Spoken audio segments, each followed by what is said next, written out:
So how do you write an insult? You don't write an insult by just going, because no one's going to listen to you. So I was just like, okay. And then there's this, so I was like, okay, it's going to be a plonk plonk song. That's what I call them. In The Barber of Seville, there's this Marriage of Figaro thing where he goes. And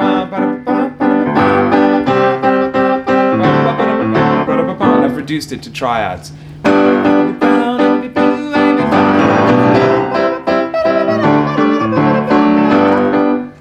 That's where that came from. It was very simple.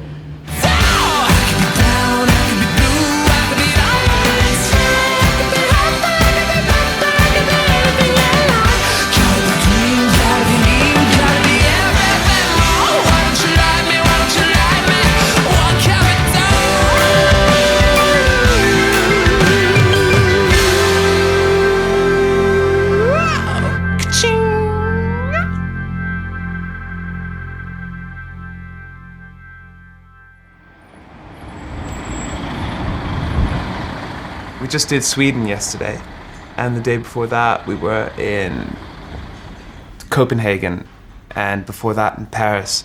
It's been absolutely amazing.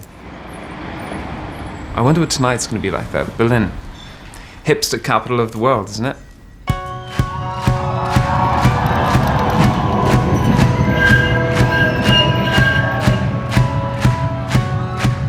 It's really cool. I heard there's so many artists and musicians that are moving here. It's cheap. It's got a whole scene, an art scene and a music scene. It's pretty great.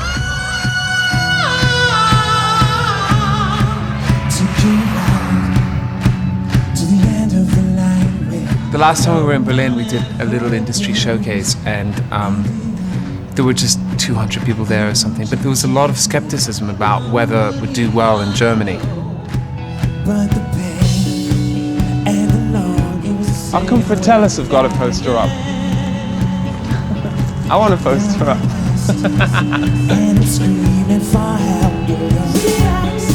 We found out yesterday that apart from Nelly Furtado, I'm the only other international artist in the top 10 in the album charts, which is amazing, you know. In Paris, we had all these famous French musicians and journalists, and Jean-Paul Gaultier was there drinking and dancing. And then hanging out backstage. It's quite cool, you know? It's really weird. It brings everything to a new level. And you just have to pinch yourself and realize that they're only there because of your music and not because of how deep your personality is.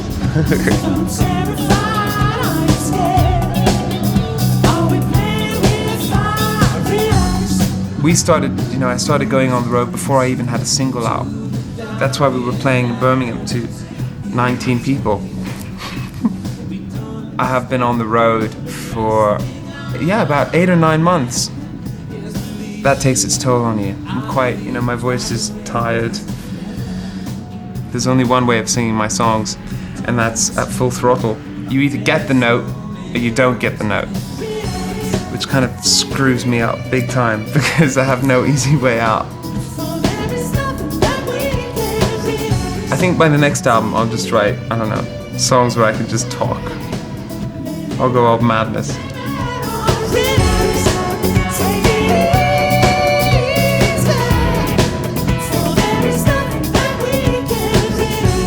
I seem to wake up and then do promo and then go on stage and then get back on the bus again. I'm kind of tired. It's that kind of goes without saying.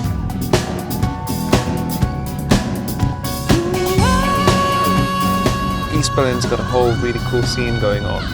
It seems like a great city. It seems like a city full of potential. I went to a restaurant last night where there are no prices. You pay what you think it deserves. Artists had come in and done paintings on the walls in exchange for food, and brilliant vibe. What did I do? I paid 30 euros, which isn't bad. You know, for a proper meal. It was good. Career-wise, I think I'm at the beginning of things. It's a pretty great beginning, and I'm very lucky to be doing what I'm doing. But there's a long way to go, and it's good because people seem to be into more than just one song, which is always a worry when you've only really released one single. even in places like the States where the record hadn't even been released yet. 2 weeks ago, I did gigs and people were singing the lines to every single song, including bonus tracks from other countries. It's a really weird feeling, but it shows there's room to go further. They're into more than just a single, and no one wants to be doing music for a single. I mean, yeah, who wants to be a Teletubby? People, when they go on tour, they just kind of ensconce themselves in the hotel room. But I go out a lot. I always try and get to see something. The arty side of Berlin. When actually, there's no one here. I guess it's Easter. I guess it's Easter. Even anarchists are holy.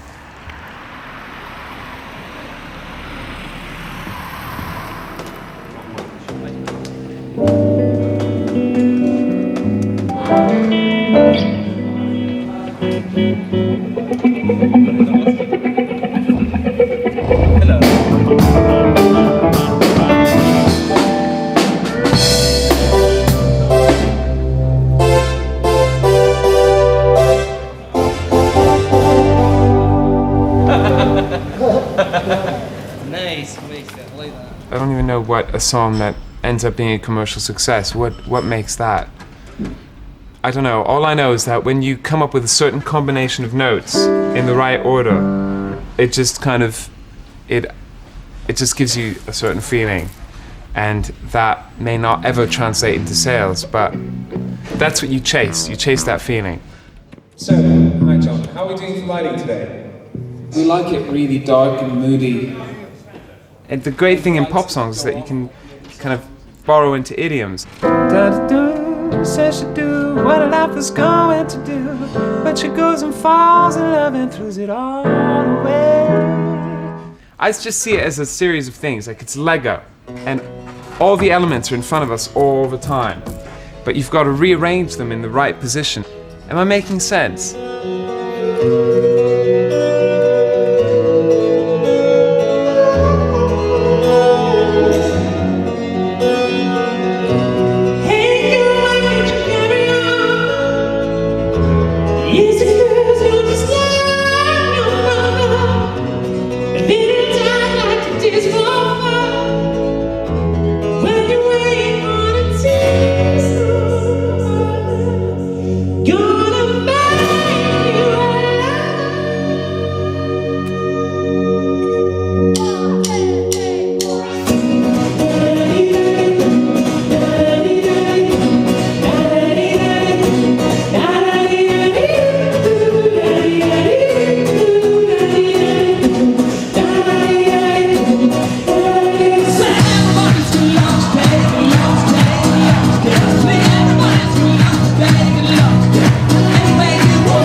I would be totally happy having my recorded versions of my album and my live versions. I think that's healthy, I think that's good, I think it's old school, you know? Because who wants to just mime?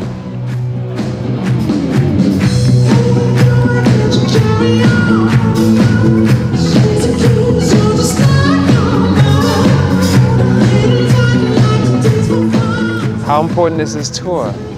Hugely. The funny thing about my project is that look at me, oh God, I already sound like an A&R guy.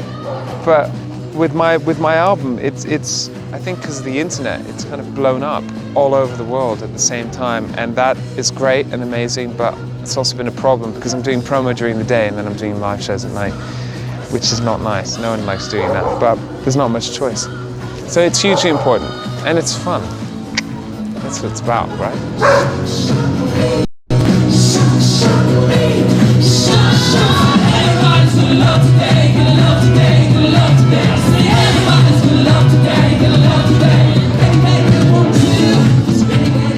I wasn't really looking for a band that looked good and had mohawks and things like that. So when I finally did put together my band, it wasn't exactly the record company's dream at all. I have a Korean bassist, I have a Scottish guitarist who can sing high, which is a godsend. I've got a a keyboard player from Windsor and a Welsh Ghanaian Londoner girl drummer who was 19 when I hired her, but she was better than any of the guys that I interviewed.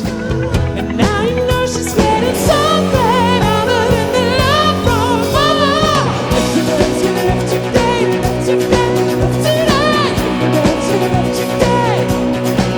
And when you want to, and when you got to, love me, love me.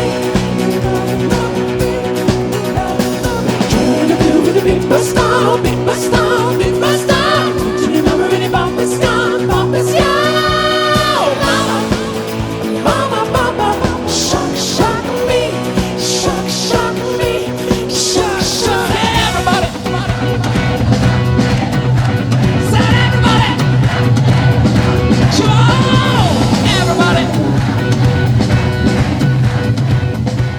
When you're recording, you're constantly making decisions. And then when you play live, you don't have to do that as much.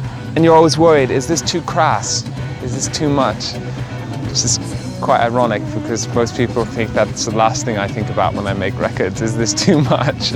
But when you play live, the audience is only going to hear it once, so you can get away with being a little bit more tacky. You know, spray on the cheese.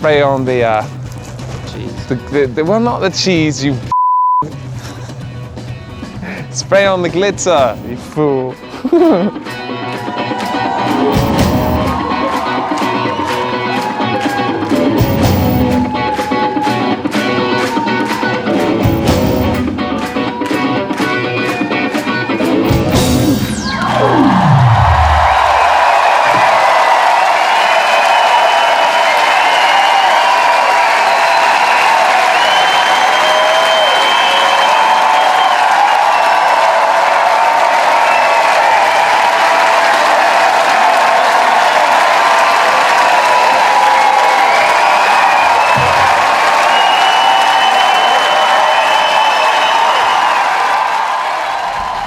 The gig was good, I think, yeah? Yeah, very good. I had a sore throat, and I've got swollen glands, so I'm all popped out, which isn't the most glamorous thing, but hey, it's reality. I've been on the road for 7 months. It's a bit of a mess, but no, it was good. Apparently, for a Berlin crowd, it was quite unusual to get them jumping up and down, yeah. Munich, here we come. Hopefully, with the help of some strong antibiotics, I'll be back on form. How do you spell that? V-A-L-L. Hurrah! Hurrah! Yeah. Cool. Thanks a lot. Bye guys, take care.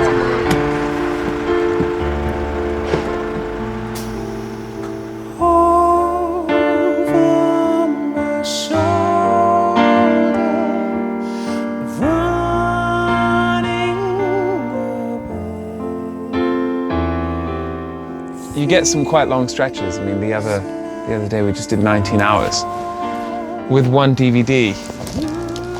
The Big Lebowski is not exactly enough to keep you going. You just sleep, you rest, because most of the time you feel exhausted anyway. It's not quite Kylie glamour, but it's better than most, really. We have hand cream. It's very enjoyable. You just kind of apply to your face. It's really boring.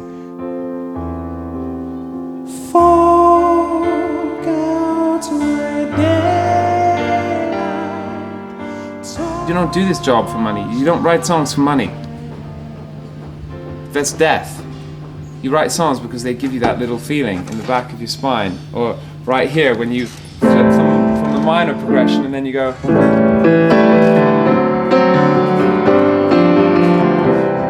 That's why you write songs, because it just makes you feel good. And then you do it all over again the next day with a completely different subject matter. That's the only reason why I write songs. Big girl, you are beautiful.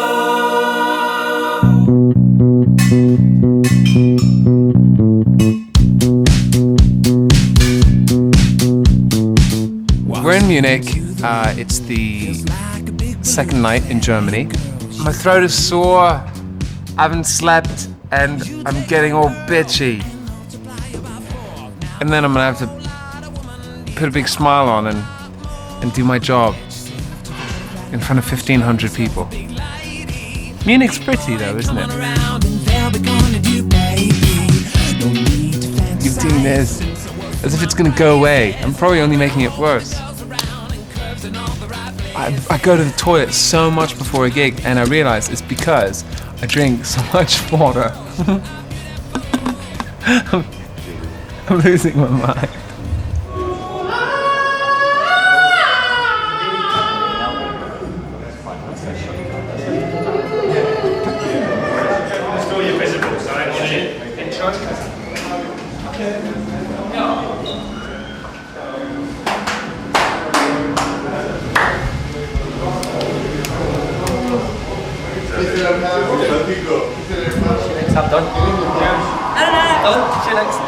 Sorry.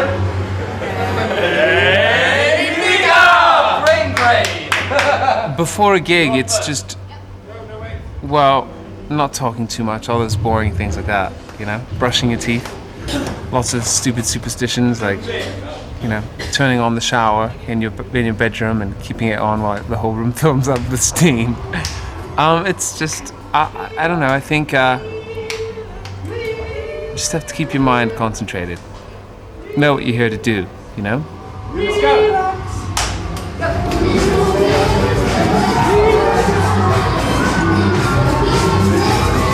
Good time, guys!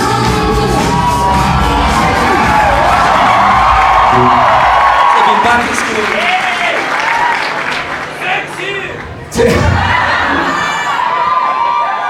At 2:30 in the morning one night, I was sleepless watching trashy television. And I saw this documentary that was honestly a piece of genius. It was about fat people in the United States. And I came across this club called the Butterfly Lounge, and I saw all these big women having the time of their life, and all the skinny women being stuck outside. And I wrote this song in 15 minutes at 2:30 in the morning.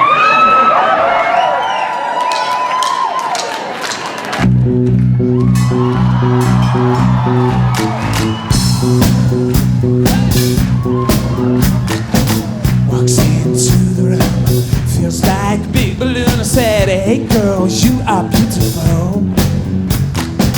Diagonal, get a pizza, please. I suppose I have this fascination with reality, like the everyday. That's why I like trashy television and silly soap operas. I think, if anything, I like to take reality and just kind of hype it up. I like the idea of hyper reality, and you put that into a pop song. I also like the underdog. I'm fascinated with the underdog, the freak, the outsider. I think that if you can take the outsider or the freak, like the big girl, and you can take big girl and put her on a throne and praise her and make her, you know, a star attraction. Big girl, shoot up to that flow. Big girl, shoot up to that flow. Big girl, shoot up to that flow. It's an even bigger crowd tonight than last night, it's really weird. It's the weirdest feeling, not having been to a place and then showing up and playing to sold out shows, you know? It just kind of scares you at the same time as making you smile. You take your girl and multiply you by 4. Now a whole lot of woman needs a whole lot more. Get yourself to the Butterfly Lounge, find yourself a big lady. Big boy, come on around, do that, we're gonna do it, baby. Don't need to fantasize, so what's my phrases? Wandering all where the girls around, curves in all the right places. Big girl, shoot up to that floor. Big girl, shoot up to that floor. Oh, oh. Big girl, shoot up to that floor. Say, big girl, shoot up to that floor. Shoot up.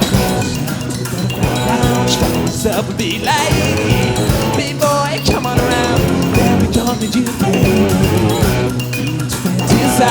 So what's my phrases? Warming all with the girls around.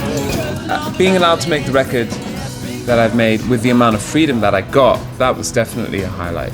I remember there was this one time when we were recording at Capitol Studios, and I had the same gospel choir in. Well, not all of them, because we couldn't afford all of them. So we just got like a selection from the same gospel choir that did the Oh Brother Where Art Thou soundtrack. Just to see that many amazing singers in the middle of Hollywood screaming, "Big girl, you are beautiful!" With like, you know, and the guys doing the huge bass lines. I kind of pinched myself and looked at my producer and was just like, do you realize no one in the world is doing what we're doing right now? Big girl, you are beautiful. Come on! Big girl, you are beautiful.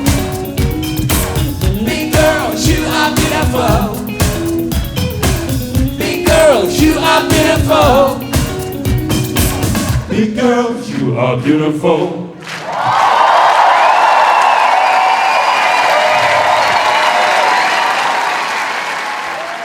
The one consistency throughout my childhood was that my family life was brilliant.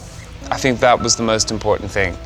I was born in Beirut in '83. A year later we were evacuated because of the war. There was a civil war there, and that was kind of at its height in '83, '84. I loved growing up in Paris. I was brought up as a little Parisian mutt, really. I went to this perfect little French school. We had to wear uniforms that had little hats, and we had elastic at the bottom of the trousers. Your trousers just went like that, like Napoleon soldiers or something. And then my dad goes off one day on a business trip, and he ends up in Kuwait on the first night of the Gulf War. And he got stuck there for like 7 months, effectively taken hostage, because if he had stepped out of the walls of the embassy compound, then he probably would have been shot or taken prisoner. So he was there for 7 months. We would only get a fax from him every few weeks. And money was a huge issue. We lost a lot, even our flat, basically. Then when he came back, we started up all over again in London. I guess the biggest thing is that I don't have that tree where, you know, I got my first kiss, or that church where my granny was buried or anything. I don't have any of that. I don't have that sense of belonging. I think that's a bad thing, but because of that, I'm not chained down anywhere. I kind of look at everything from a very detached point of view, and I think that's a really good place to approach things from. Going where the weather suits my clothes. Eins, zwei, drei, vier!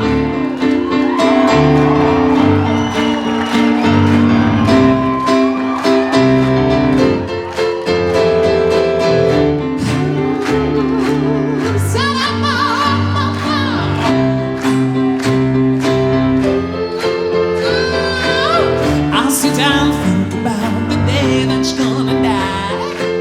Your good eyes betray the joy with which you smile. Can't you see my reason? Can't you put your life in mine? Looking at life from the perspective of a boy who's going to love you, but has also learned to grow.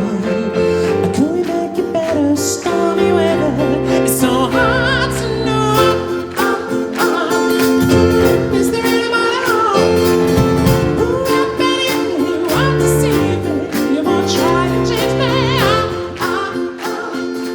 Ended up moving to London, and I went from a tiny little French school with only about, 25 people in every year to this massive French state school in London. It was a big lycée, and it was a complete disaster.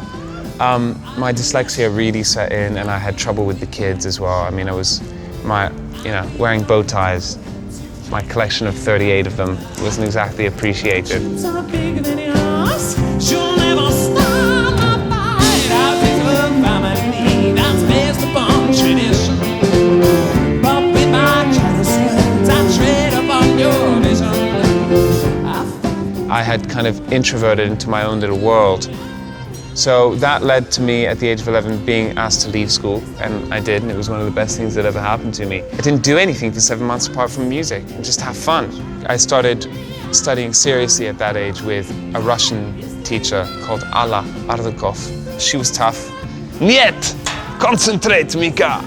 It was horrible, but there was something there that I liked. It wasn't school, it was just me on my own working on something and achieving something, even if it was slowly.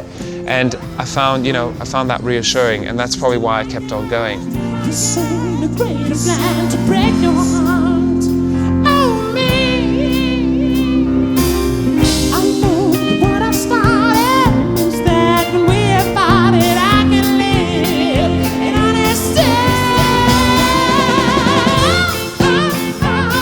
Hey, is there anybody who won't believe me, won't see me, you won't try to fix me? I'm dyslexic and I still can't sight read music. Written music means absolutely nothing to me. So if I wanted to make noise at the piano, I just had to write my own little pieces.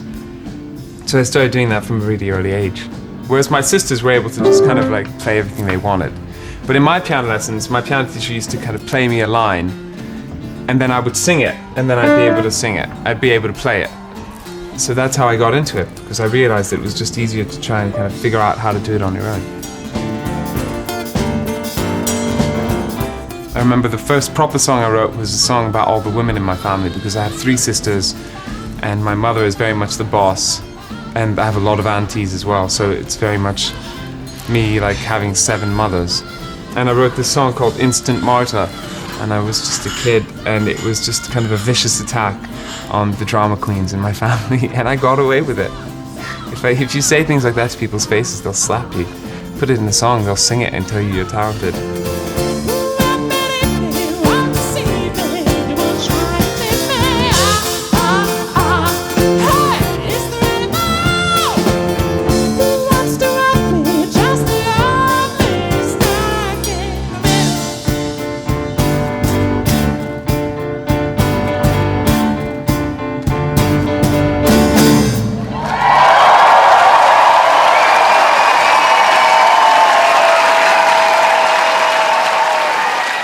It's been hard. I mean, it's been an overnight success, 11 years in the making.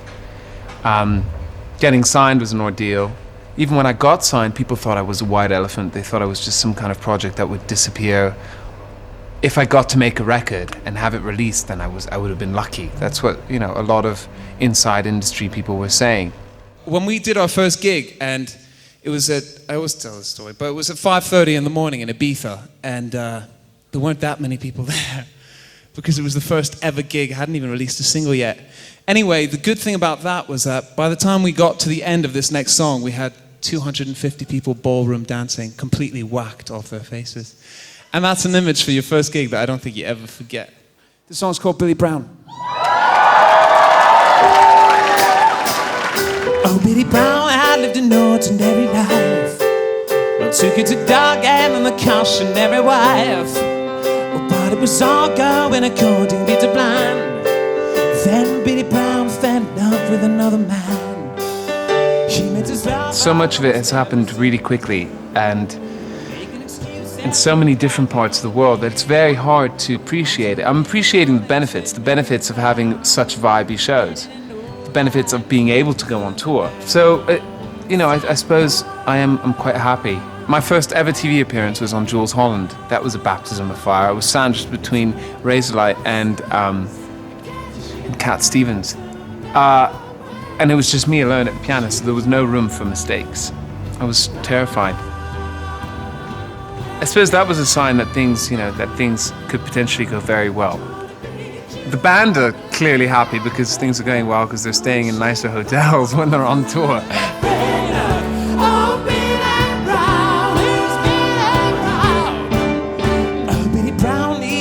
Somewhere to go. He found an island off the coast of Mexico. You know, when I was sending out my demos, I'd get calls from people saying, "This is great, well done, you're really talented." And then I'd get calls from other people going, "This is absolutely hideous, what are you doing? Just stop sending me stuff." I just kind of rubbed my hands together and kept on going. You know, there was another door somewhere that I had to knock on. But because, you know, some people love it, some people hate it, it's quite empowering. You never want people to go, "Oh, it's just okay." If everyone went, "It's just okay," then, well, that would have been the worst.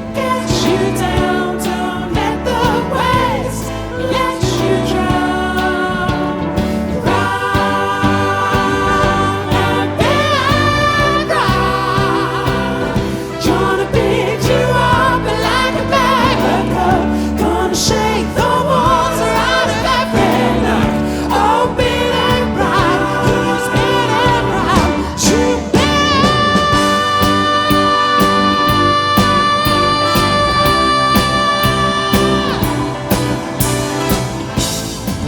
people been more desperate to get stuck into something that is like an antidote to commercial pop, manufactured pop, talent shows and watered down hip hop, which is what we get kind of shoved down our throats every day. It's just dirge.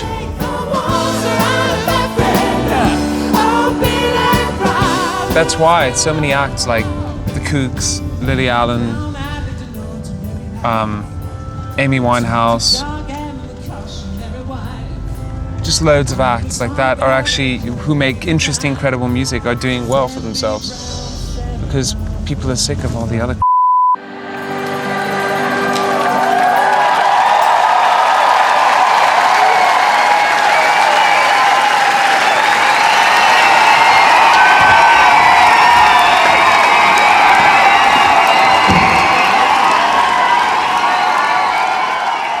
Too high on the lollipop, oh, that's gonna get you down.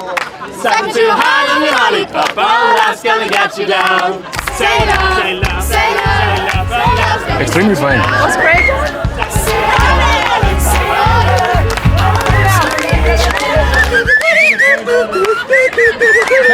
Könnt ihr uns kurz erzählen, was Verkäufer sind? Everybody now!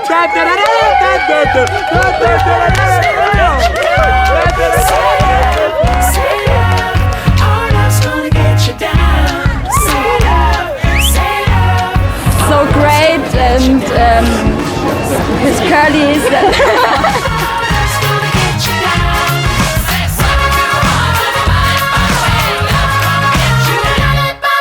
It was fun, that was fun. The glory of ibuprofen. Whew. I feel rubbish. I feel I hate it. Driving to Milan now. It's my merch guy. Say hello. Hola. How do we do tonight? I'll tell you in private. That means we did. We didn't sell anything. Hopefully one day we'll make ends meet, but it's not about money for now. Can we go now? Should we just go? I mean, we've been waiting too long. I'll take a look at a boy like me. Never stood on my own 2 feet. Now I'm blue as I can be. Our love come get me down. Sing it. How are you? Good, it's for you. In the front. Yes. What's up? Je me parle français?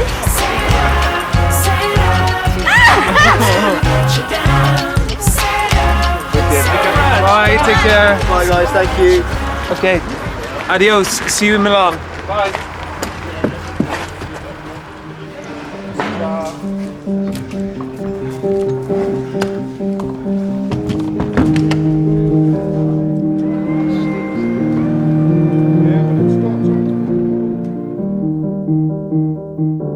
In any other world,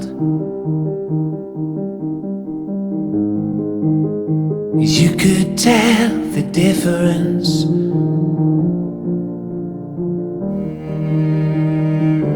And let it all unfurl. When you start working from such a young age, like I did, from like, you know, pre-teens, you just kind of feel like you're waiting in the wings sometimes, and it's just a matter of time before you're allowed to make your record. Well, yeah, making my album is, I mean, people ask me if that was a highlight, but I suppose, I don't know, it just felt like it was part of the process. Say goodbye to the world you thought you lived in, to the world you thought you lived in.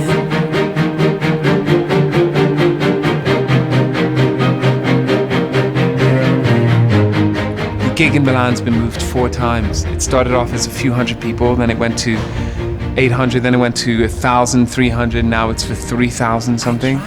It's pretty, that's giddy. I guess that's one of the signs where you go, whoa, things are changing. 3,000, that'll be my biggest crowd ever. Can I just hear the keyboard on its own? Luke! Never been to Milan before, which is all the more astonishing that we've managed to sell out this venue tomorrow, which is actually called the Alcatraz. How cool is that? I love that. And we've sold it out completely. So it's kind of shocking. What an amazing place. So Luke starts and then come in. I just want to hear what the keyboard sounds like.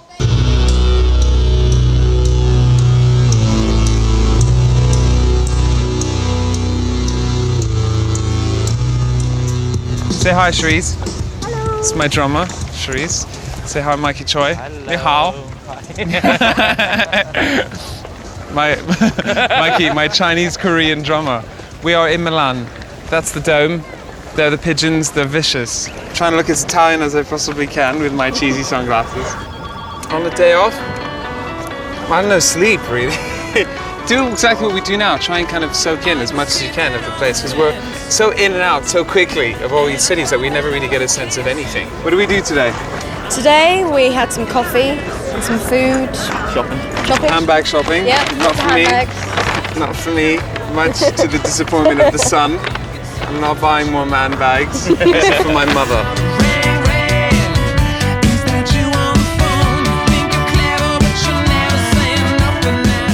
So Mikey, tell us a little bit about yourself. I've played with different people, but this is definitely the best gig I've ever done. Oh yeah, good. There you go. You'll get your check in the mail, right? Charisse was a whole different ball game, though. That was her winning. Found her on Yeah, the they floorboards. loved me. They loved me. That's looked the on the- difference. There's nothing wrong with being little, you know. So I like being little. You got complex. It's like it. everyone No, who's. I always feel a little bit too tall. That's the problem. Because are always small. So I have to put up with all the time. But it's okay. You don't care. You just want to play I want drums. to play drums. Just want to play I don't drums. care. It's good to have a girl on tour, It is. See? even if we have to deal with drumming.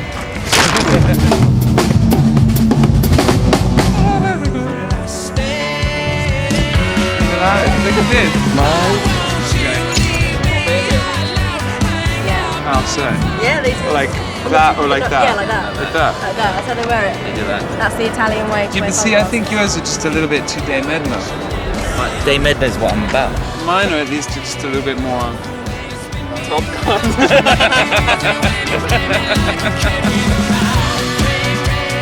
Don't, Cherise, don't. Restrain yourself. You know what I did today? I got a camera stuck down my throat to check that I was still healthy.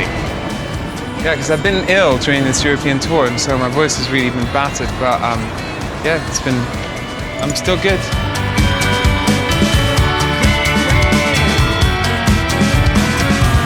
So, wallet or purse? Purse. Shut. Wallet or purse? This is You pay my rent, this it's a is- wallet. wallet or purse? Wallet. Yeah. Well, I see. I think it's a wallet too, It's yeah. because It's kind of a wallet. well, because it's got nice, manly angles. Oh yeah. It's just square enough, but Definitely it's a wallet. wallet. Wallet. Definitely. Wallet, definitely wallet. Taxi.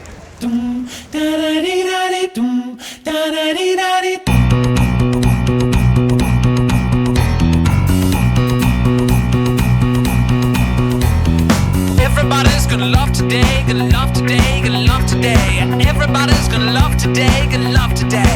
Any way you want to, any way you've got to. Love, love me, love, love me, love, love.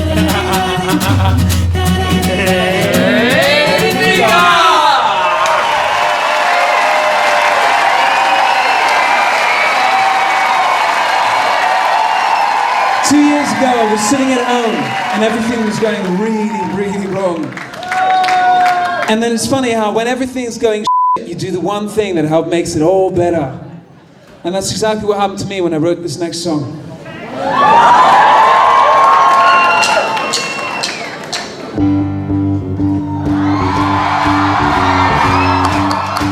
I want to talk to you. Why'd you write Grace Kelly? Are you obsessed with Grace Kelly? I mean, I get asked these questions multiple times a day. Why did you write Grace Kelly? Why do you want to be like Grace Kelly? That is just so dull. Why do you want to be like Grace Kelly? No, I'm joking. It's a very expensive camera you're holding. Don't ask me that question. Did you imagine to have such a success with the single Grace Kelly? No. Do I attract you to our bones with my crazy smile? Am I too dirty? Am I too flirty? Do I like what you like? Oh no, yeah. They're just gonna ask me everything all over again. Of course, I take the comparison with Freddie Mercury as a huge compliment. Again and again. I'm not doing a Queen revival. I get that comparison a lot. I just found out we've got a huge double-page spread in Heat magazine.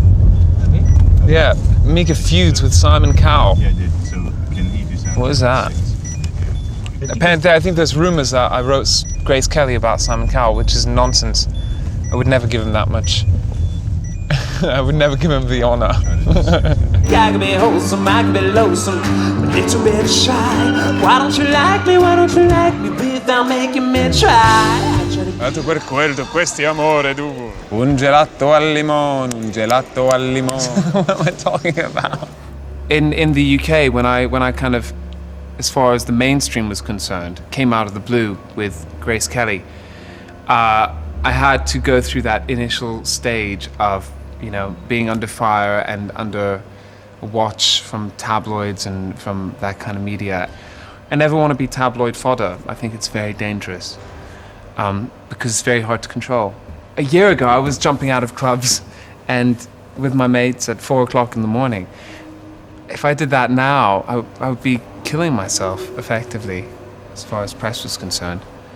I mean, I do it, which is behind closed doors. I try to be like Grace Kelly, but I don't extra too sad. So I tried a little Freddie. I've got an identity. With a single as strong as Grace Kelly, it's so easy for people to get to know one song and not even know who sings it. And that's a depressing thought, isn't it? That's a lot of flour, isn't it? You have to get in there early and go, it's me, you know, and I actually do other stuff. I don't do this for one song. I'd do a different job if it was for one song. It's not worth it, it's too much work. I'm not into that.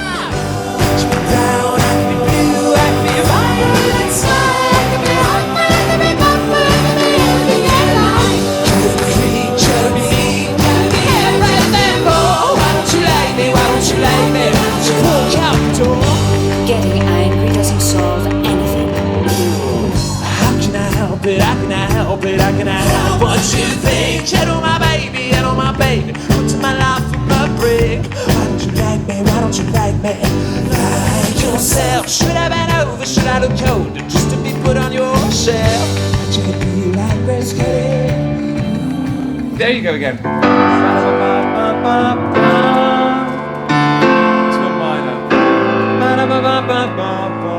And then to the major.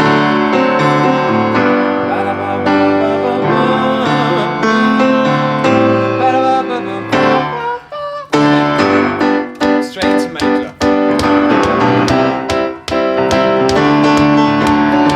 So it's all about flips again. It's that nice arrangement of Lego.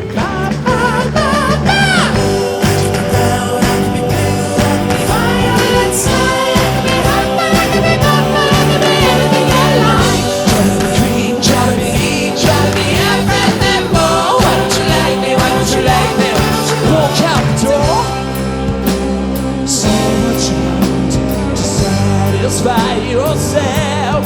Hey! You don't want what everybody else says you should want. You want.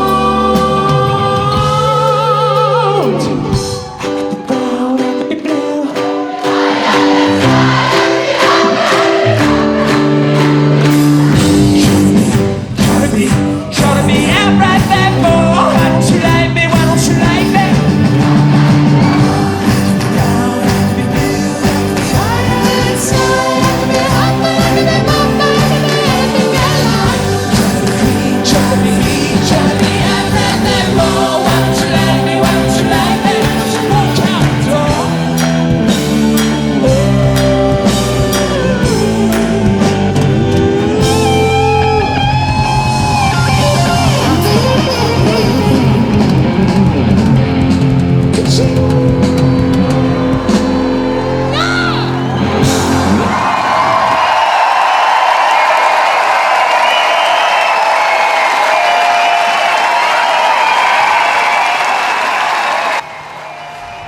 think Lily Allen has it easy when she goes on tour?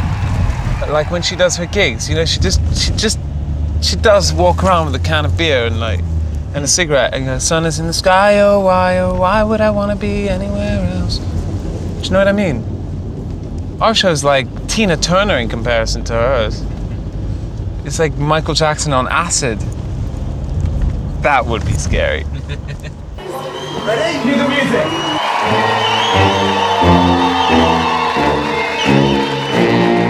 If you go down in the woods today, you're sure of a big surprise. There's not much reasoning for the things that I do. I mean, at the end of the gig with the whole dress-up thing, I was actually we were doing a photo shoot in Montreal about 2 weeks ago. I just saw these amazing costumes and I was just like, let's just hire these for the gig tomorrow. And the tradition kind of has gone on from there.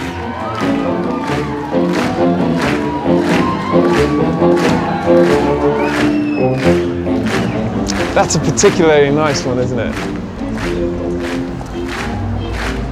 It's a pity it's closed. I mean, the bunny outfit, not the other bunny outfit. Oh, it's brilliant.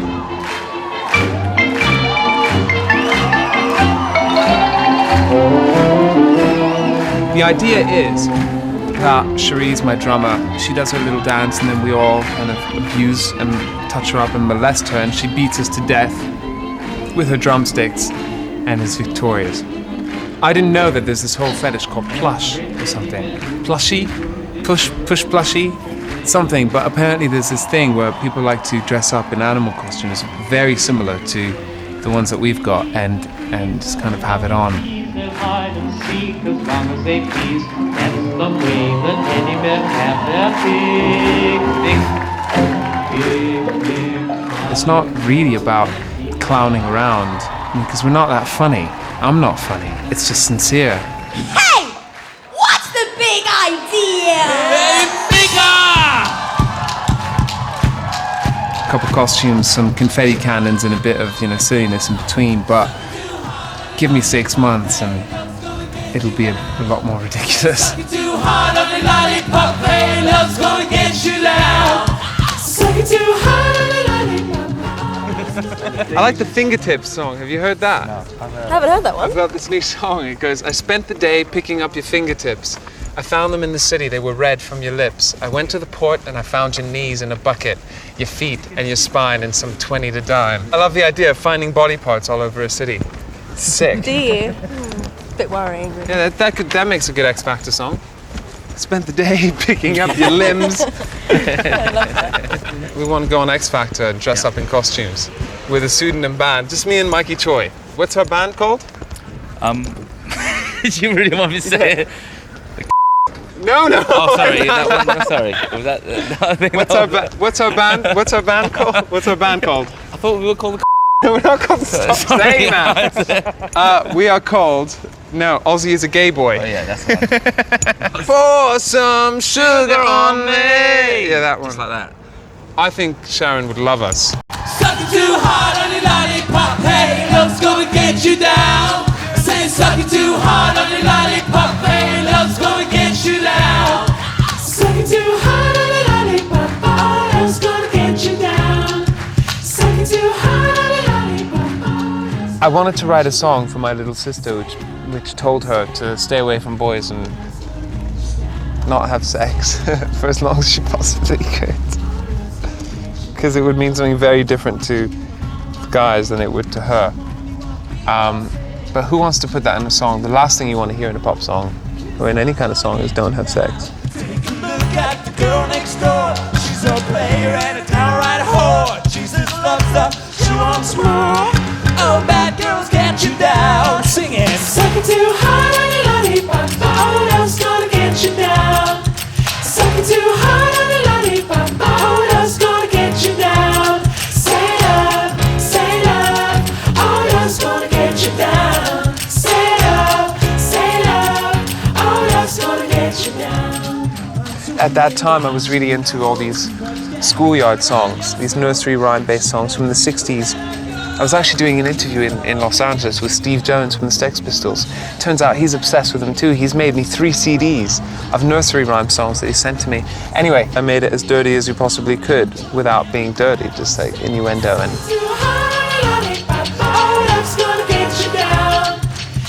And then when it came to the production of the song for Lollipop, I made it feel like Barney the Friendly Dinosaur had checked into the local mental institution after a breakdown. I think it's fun. I had fun doing it. I was walking with my mom one day when she warned me what people say. Live your life until love is found, or love's gonna get you down.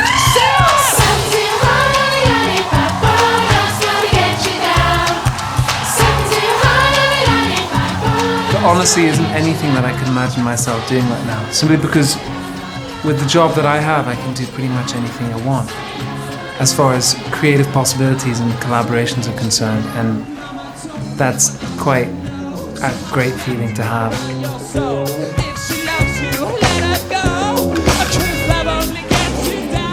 10 years from now, doing the same thing we're doing, I wonder if I'll ever be able not to sing Grace Kelly at a gig. Do you know?